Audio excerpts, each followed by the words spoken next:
Ukraine says they struck a Russian military airfield in Crimea overnight, destroying one fighter jet and damaging four others. Unfortunately, we don't have any Russian TikTokers there to film the battle damage assessment, so we're going to have to wait for more evidence. But quick update on that ridiculous story from yesterday. So Ukraine carried out a drone strike against an oil depot, oil refinery in Sochi, Russia, and we got this video right away of three Russians, 18 to 22 years old, I believe, showing it off and kind of smiling in the video, which may have been a little salt on the wound. Nonetheless, it took Russian authorities just a couple hours. Pretty quickly, we saw their pictures circulating the internet saying, hey, anybody with any information, we need to get a hold of these people. And then all of a sudden, they were detained, apprehended. I don't know the right way to put it. Look, I'm not very different faces in this one, right? Like not nearly as jolly as they were in front of the burning oil field. But I've heard mixed stories at this point. One, that they just received a fine and got sent on their way. Other Russian channels are saying that the charges are pending. But either way, look, recording the effects of an enemy strike in your territory is always going to be a sensitive issue in war. And that's no different right now in Israel, no different in Ukraine, no different in Russia. The kind of funny thing here, if you will, is it was immediate. Like the drones had just hit and they were smiling in the video. I think that probably added a little bit fuel to the fire, no pun intended. Now, shifting over to last night's operation in Crimea, again, we don't have any visual confirmation of the attack at this point, so we're just going off the SBU statement. That said, the SBU has been pretty reliable in terms of these claims. I would be a little skeptical of the exact numbers quite yet, but I would be surprised if we find out that no attack at all was carried out against this airfield. They say last night, the drones of the SBU visited the Saki military airfield in temporary occupied Crimea. It is a key Russian airbase for operations in the Black Sea. As a result of the strike on the airfield, an aviation weapons depot was hit. A Su-30 was completely destroyed, another was damaged. 3 Su-24s were also hit. The enemy suffered significant losses. After all, a single Su-30 plane can cost an average of $35 to $50 million. The successful SBU operation in Saki is another step towards weakening the enemy's abilities to wage an aggressive war against Ukraine. The occupiers must remember that they will never feel safe on our land. Again, with a grain of salt, because we don't have any visual confirmation at this point, we will probably in a 24 to 36 hour period have satellite imagery. And if there was, aircraft getting hit on the ground, as we've seen from previous strikes, can be moved out pretty quickly. There still tends to be a pretty good char mark there, and you can see where a plane used to be. But if a weapons depot is hit, that's going to be pretty clearly visible in satellite imagery in the next day or two. So we'll keep an eye on it and see what that looks like. Now, quick update to the audience here. We just started a fundraiser this morning. You're the first to hear about it. We're trying to pick up some vehicles and night vision devices for the 25th and 47th Brigade. The goal is $40,000, trying to get this as quick as possible. I've got the link in the description below, and I'll be putting this out in every video here for a while until we hit that goal. The backstory here is kind of twofold. We have a good friend in the 47th that reached out saying, hey, listen, we're trying to move guys and drone teams and all sorts of things to and from the front, and the vehicles are going down. They're getting broken on these roads. They're getting, of course, hit by drones, and that's resulting in them having to leave some of these guys at the front for 30, 40, 50, 60 days at a time rather than rotate them out. And, of course, one of the major issues there is if somebody at the front gets wounded, they don't necessarily have the vehicles to pull those wounded soldiers out. And their only option at times, if they want to get back to an aid station, is to have their buddy carry them. And then both of them, of course, are at increased risk of getting hit. So we've got the 47th and then the 25th. A friend of mine, Nick Laidlaw, we've got an interview coming with him here either later today or tomorrow. He was in Pokrovsk with the 25th just a couple weeks ago, and the actual teams moving him in and out of the front line are in trouble. They need additional vehicles to get their guys to their forward points. So we're going to work with Nick and his buddies over there in the 25th to get them a truck as well as some night vision devices. As a part of all this, we're hoping to have a couple interviews to share with you all, kind of some updates, first-person accounts of how this war is playing out.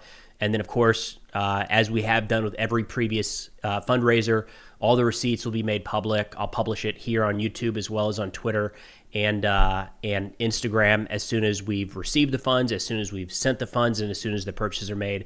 Transparency start to finish. But from the bottom of my heart, thank you so much for any consideration. If able and willing to participate in this, it's something that's going to be saving lives in the very near term. So genuinely, thank you.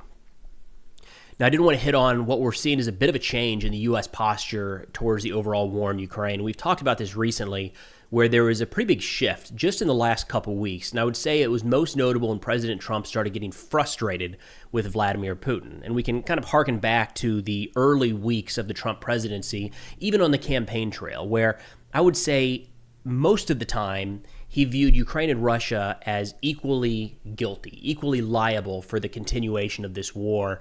And there were definitely some times where I think it's safe to say that President Trump even veered in the direction, and some in his administration, that this was maybe more Ukraine's fault than Russia's. Shoot, Ukraine, wish you guys just hadn't gotten invaded. You're causing us all problems over here, right? That kind of mentality. Now, as Putin has clearly just ignored any statements coming out of the White House and not paid much attention at all to President Trump, we've seen him change his posture a little bit, and that started to come to fruition here in the last couple of weeks.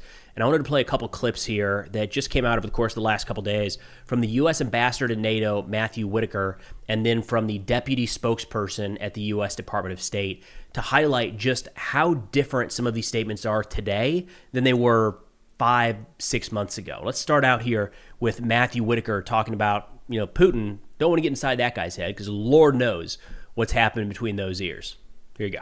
It's impossible to get in the mind of Vladimir Putin because it's sick and twisted and probably not logical. But, I'm guessing that he doesn't want to take on the most powerful military in the world, which is the United States of America. So that's not like a shocking statement to come from the United States at all. You can probably find countless people on both sides of the aisle going back 5, 10, 20 years saying something similar about Vladimir Putin. That is a noticeable change in how senior officials from this administration are talking about Russia. For a long time, it appeared that we were really trying to walk the line and be seen as a neutral broker in this seat, in whatever ends up being a ceasefire negotiated settlement. And to do that, the Trump administration right out the gate veered a little further in the, what I would argue is a little more favorable towards Russia than Ukraine. We've seen a snapback now, kind of highlighted there with Whitaker saying Putin is sick and twisted up in his head, what he's got going on here. But it's not just the statements. It's also that as these guys are brought on to talk about the ongoing situation, Whitaker uses that as a moment to say, hey, we're increasing arms shipments to Ukraine. This is stuff that's going to have an impact on the battlefield in the very near term. Here we go. A couple of weeks ago, President Trump asked me to coordinate the sale of American armaments and weapons to our NATO allies and to provide those weapons then to Ukraine through our NATO allies. We're going to accomplish some big things in the coming weeks. Now, I do think we should take that with a grain of salt because there's been a lot of mixed reporting about what that actually means. I would say the core of it is, as the ambassador hit on there, the United States will be selling more weapons, opening up the sale of more weapons to our European allies, specifically our NATO allies. They can then purchase those, and my understanding is it's their determination if they want to use those for their own arsenal and build up maybe their own depleted stockpiles, or forward those on to Ukraine as donations, as military aid. That does take a little while, right? You've got multiple steps in that process. It does sound like there might be some additional equipment coming directly from the United States in the near term, but the big picture, long-term plan is this right here. It just technically could take a while to come to fruition. Now, while all of that is ongoing, we have to remember that President Trump just set another deadline for Vladimir Putin to come to the table, negotiate some sort of settlement. Remember, this is around the tariffs that we just layered, the additional tariffs. I think they go into effect in 4 days if Putin doesn't come to the table and negotiate some sort of ceasefire. So we're starting to see these additional sticks, these additional punishments laid out for Russia. What we haven't seen is any sort of at least public negotiation, no talk of the two sides meeting. It sounds like Special Representative Steve Witkoff, who just kind of does everything, I think, from Israel, Iran to Hamas and Israel to, I know I'm missing one here, Russia, Ukraine, Iran nuclear deal before that turned into just a straight up war. Witkoff apparently is either in Russia now, on his way to Russia now, or heading there shortly. Here we go. I know Steve, he's a very talented diplomat. Obviously, he's going there very soon, if he's not already there. to deliver an ultimatum. And that ultimatum is going to be that, get a ceasefire in place. The time is now. Stop the killing. So that does kind of line up with the statements we've heard from President Trump recently, and it makes sense, right? If we're pushing on one side, saying you have to come to the table, then you have to assume we're doing something with the other hand of getting people actually to talk, whether it's Russia to the United States or Russia to Ukraine and the United States, whatever it might be. Personally, I wish that General Kellogg was maybe the one taking point here. I've not been, personal assessment, I've not been super impressed with Steve Witkoff. At times, it feels to me like he might be a little out over his skis. I think, and we've talked about this from the first moment that he got tagged to do all these different things. Simply running this negotiation should be a full-time job for a team of people. Of course, they're going to have somebody like Witkoff as they're, running the organization, but this is a full-time effort. This is the largest land war in Europe since World War II. This is not a side job for somebody to get figured out. And I would argue the same around the Iran nuclear deal and the same around negotiating some sort of peace deal between Israel and Hamas. To me, each one of those are a dedicated issue that are important enough that they require like a full staff solely dedicated to that.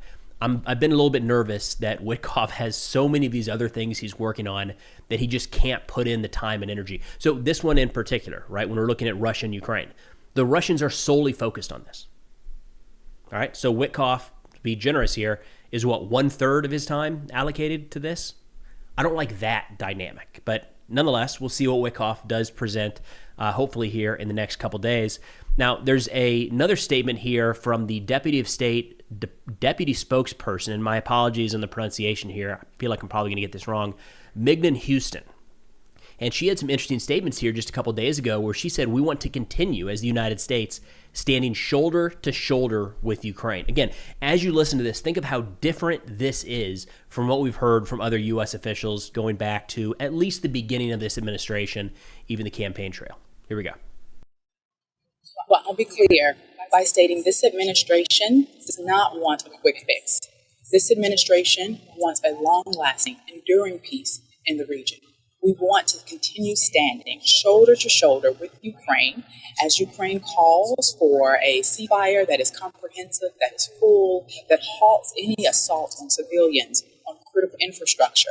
The United States knows, and this president has been very clear, that in order to get there, we have to continue to see direct talks, as we saw in Istanbul. We have to continue with a push for a comprehensive, unconditional ceasefire that will result in a negotiated peace. The Secretary has said on multiple occasions that means both sides may need to make decisions that they are willing and able to make that will result in the peace, security, and prosperity for their citizens. The United States stands closely in ensuring that we can see an enduring peace, a lasting peace, and we will not turn away during this moment of need. So there's a couple key aspects there. First, the audio was like bad in every one of those files I found. Dug through like 6, 7, 8, 9. Every one of them was the exact audio kind of up and down. So sorry about that. But a couple moments there stood out to me. Of course, first, we're going to stand shoulder to shoulder, continually talking about a long-term everlasting peace. The piece there, how she said, we're not going to walk away. We've heard 2 or 3 times, definitely from Secretary of State Marco Rubio at one point, where he said, we're just going to go elsewhere. We've got other priorities. There's so many other things we can focus on. And it looked like the United States was heading that direction pretty early on.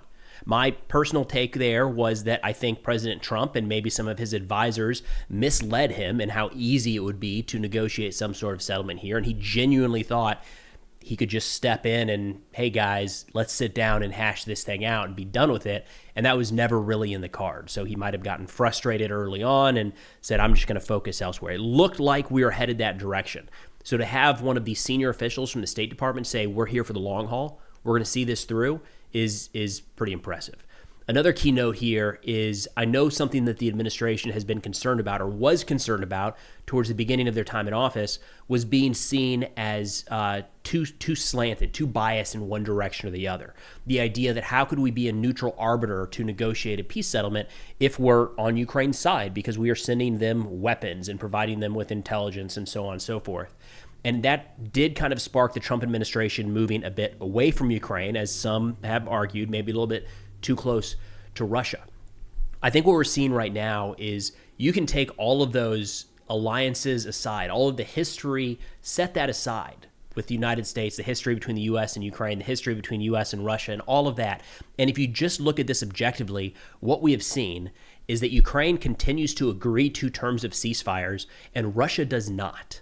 And Russia continues to carry out attacks inside of Ukraine. So if you are just trying to completely level set here, let's say President Trump doesn't care about who wins, he just wants it to stop, you can see how he would be getting more frustrated at Russia than anyone else.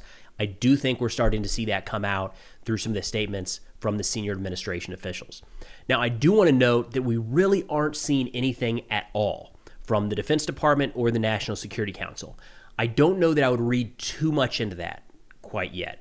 We did see quite a bit more conversation from Secretary Austin, the Secretary of Defense under President Biden, talking about Ukraine. It seemed like that DoD took a much more publicly active role in facilitating arms shipments in the defense of Ukraine.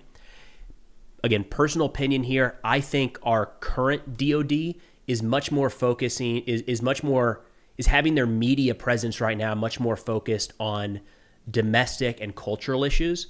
That doesn't mean that everything else isn't happening, but the media landscape is much more heavily focused in that direction. So I don't know that you could find any official releases on DoD talking about Ukraine, Ukraine aid, or Russia at all, like for the last few months. So wouldn't read too much into that one. It's just kind of the media priority. The National Security Council, same thing. That's largely been disbanded. I mean, we had Mike Waltz moved on, maybe is the way to say it. I think he's still waiting for his confirmation to be the ambassador to the United Nations. He was the National Security Advisor. He's out. Marco Rubio took that role over along with like the 17 other jobs he currently has. And there were some key officials inside of the National Security Council that were moved out before, at the same time, or just after Waltz. So the National Security Council today is not what it's historically been, even in recent years. So the lack of statements, the lack of clarity kind of coming from DoD or NSC, kind of to be expected, just how things are laid out right now. But nonetheless, big picture across the board, noticeable shift in U.S. statements recently, much more supportive of Ukraine, much more frustrated with Russia. But that's all we got for now. Again, if interested and able, please consider a donation to help out the guys in the 25th and the 47th. Get them to and from the front lines, help them get their wounded off the front as quick as possible. Link will be in the description and the pinned comment below. But thanks for watching, and I'll see y'all next time.